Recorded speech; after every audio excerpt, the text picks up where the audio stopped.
那些保安说，10点钟杂货铺关门的时候，他们巡逻到门口，听见里面有惨叫声，于是就冲进去，发现女死者躺在那里，插着一把刀。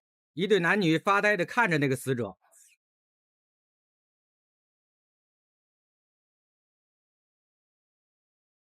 男的叫郭学群，女的叫何丽美，是夫妻。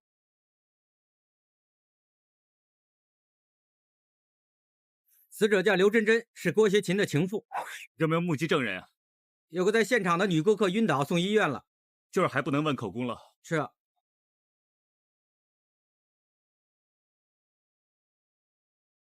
Morning, sir。2个嫌犯呢已经带回警局了，但是一直都不肯说话，而所有的证物呢也已经送到警察局了。那是不是可以下班了？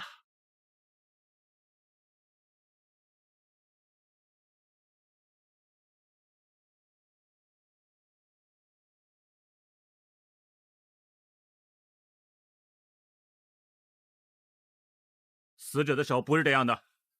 不是，Morning, sir。我只是想申请，还是回去盘问那个嫌犯好了。你回答了我这个问题就可以走。死者大概在这个位置中刀，然后浮尸在这个位置。你给我解释解释，他怎么可以推倒这里的货物？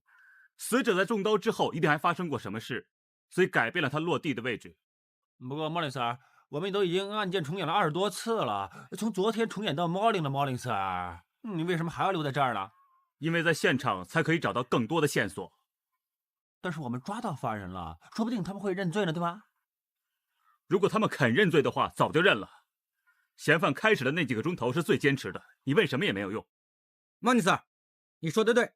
问了一夜，他们俩也不吭声，只知道他老婆有精神病记录。你来的正好，换班。你演尸体，我学 Morning, sir。为什么不是我演 Morning, sir？好啊，你演我也好。你说这案子应该怎么查？我先学学你啊。通常呢，都会从那个情杀案查起的。那些风流的男人呢，经常都瞒着老婆出去鬼混的嘛，混着混着就闯出祸了。我告诉你，这不叫风流，叫下流。叶姐，Sir，刚查出来的初步报告。你惨了，你说中了 Morning Sir 最忌讳的那句男人去鬼混。我哪记得他老爸死了这么久？在现场找到的纸盒，证实了是那把凶刀的包装盒，是那个老婆买的，只有她的指纹。这很简单，也就是他老婆买刀杀人，他有神经病嘛？可是不对啊，那把刀上有他们3个人的指纹。哇，这么奇怪，我当警察20年了也少见。再蹊跷的也有啊，我拍下来了2个凶手身上的血迹，2个人都染有女死者的血迹，看来血量是一样，很难辨认出来凶案发生的时候谁最接近死者。不好意思，不能帮你推测谁是凶手。这还用问？准是老婆杀死了情妇，女人最小气了。哇 ，Morning Sir， 你有发现啊？如果此案这么简单的话，那个男人为什么不指证那个女人？因为那男人有良心呢。良心？他有良心就会背着老婆出去搞女人了，有良心？哎，良心能看出来，法证就不用做了。干嘛这么大的火呀？最近工作很忙吗？没汤水喝啊？这么大的人也不会照顾自己。喂，当妈的管教儿子不行吗？早点下班，我今天煮我最拿手的甜汤，枇杷蜜炖川贝给你喝。妈，我现在回办公室，有什么报告我再通知你们。乖了啊。嗯。没有口供，刀上有3个人的指纹，血液分析没有结论，破案关键就要靠目击证人。可是他还躺在医院呢。何 Sir， 这人主动来找我们，他坚持不肯在医院，要来这里。何 Sir， 就是这位小姐。我去收拾收拾，发给你。哎，不要收拾，凶案现场的任何东西都不能乱动啊。我是重案组督察何天光。高山，每起凶杀案的头24小时是很重要的，所以我一醒了就马上赶过来了。高小姐，你没事吧？你放心，我没事。凶案发生的时候我在现场。跟我来。哎，不是，是这边。我昨天呢来买东西，经过这条通道，我看见那个死者跟一个男人在一起，搂搂抱抱，有说有笑。我想他们的感情一定很好。高小姐，不好意思，你的推测不必说，你只说你看见什么就行了。OK， 我没理他们，继续买东西。就在这个时候，迎面有个女人气冲冲的冲过来，她眼中的怒火就像即将爆发的火山一样。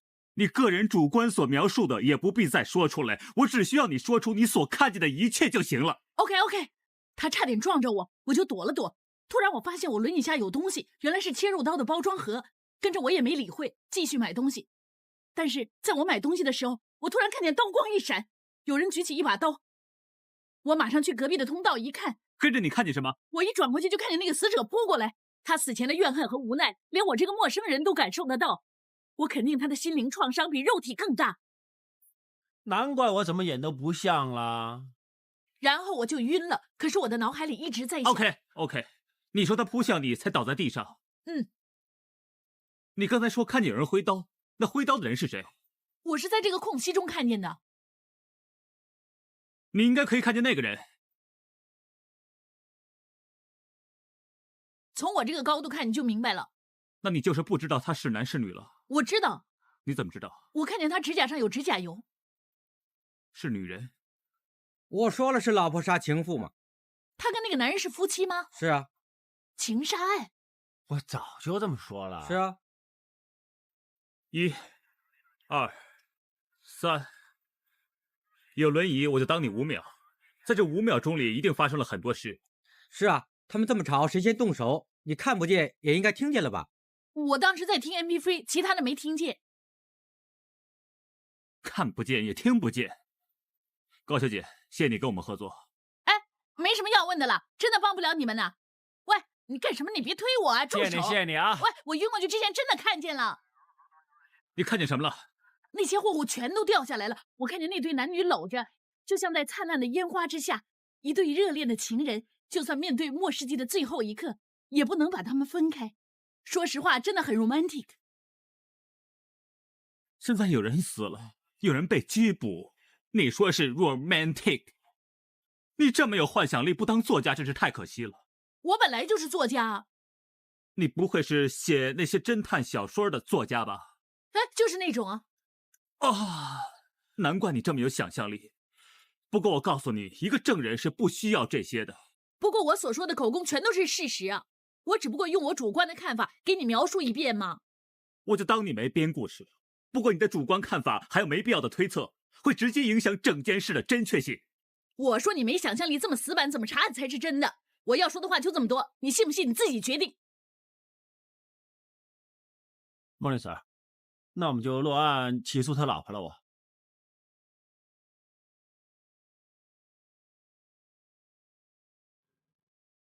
你刚才说看见有人挥刀，那挥刀的人是谁？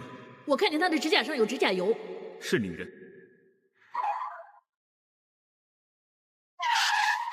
指甲上涂了什么颜色的指甲油？指甲上涂了什么颜色的指甲油啊？是绿色，情妇涂的是绿色。他老婆是红色。也就是说，举刀的不是老婆，是情妇。难道是自杀？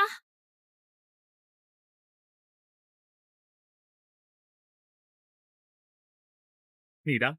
男人的袖子扣怎么会在这儿的？不是我的。你想到什么？还说搞好警民关系。有目击证人看见女死者，也就是你的情妇，在案发的时候袭击过你老婆，是不是？你为了抢那把刀，和女死者发生过纠缠，揪掉了袖子扣，而袖子扣就划破了女死者的手。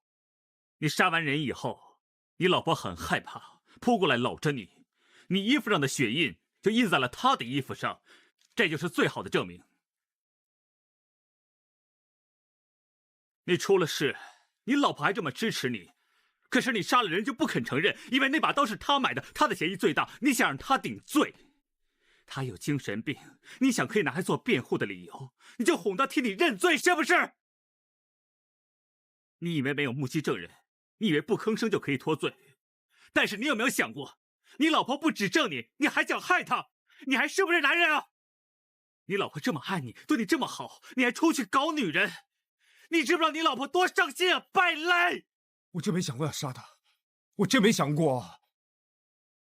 这是意外，为什么会这样？为什么会这样？Morning Sir， 承认了，录口供。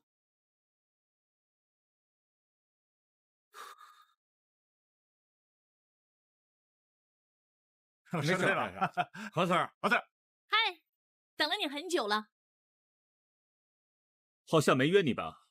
案子查的怎么样了？看你的样子，好像破案了。这还用说？我们 Morning Sir 绰号神探 Morning。 Morning Sir。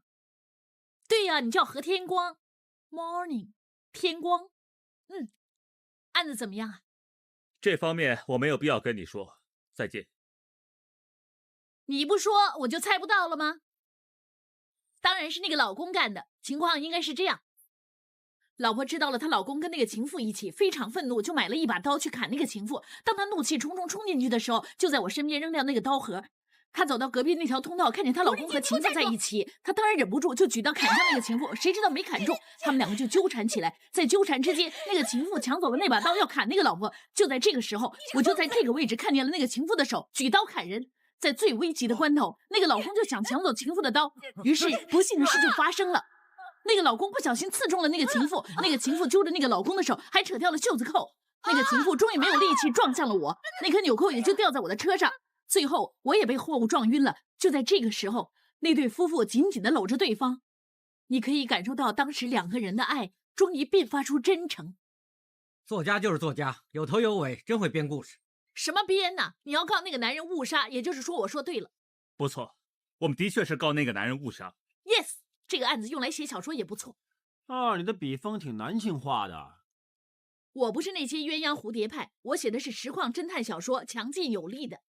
不管怎么样，你的侦探头脑的确不错。要不是你提醒我，我也不知道那个女死者曾经举过刀，他们夫妻俩曾经搂在一起。谢谢你。不用客气，其实这个案子很简单，只不过那个老公最后有情有义，出手救了他老婆，所以死的是情妇。真爱通常是在最危急的关头验证出来的。你真是很荒谬。现在是那个男人差点害死他老婆，你还说他有情有义？你是不是脑袋有问题啊？你刚才还夸我有侦探头脑呢。是，我说错，夸错了。不过我想提醒你一句，你这么想很容易被男人骗的。